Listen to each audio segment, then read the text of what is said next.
Hammaga assalomu alaykum. Bugungi obzor qiladigan kvartiramiz 43 kvadrat metrlik kichkinagina kvartirani sizlar bilan bitta ko'rib chiqamiz.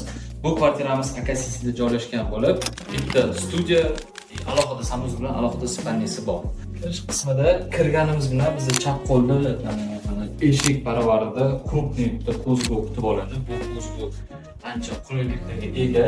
Birinchidan uydan chiqib ketmoqchi bo'lgan odam o'zini ko'rib, bemalol o'ziga qarab olib chiqib ketsa bo'ladi va ikkinchidan kvartiramiz juda ham tor bo'lganligi uchun keng ko'rsatish maqsadida illyuziya obmana bo'lib oynani biz ishlatganmiz. O'ng qo'limizda esa shkaflar bor. Birinchisida shitlar, o'zimiz texnik joylari, ikkinchisida beshilkali kiyimlarni osib qo'yish uchun.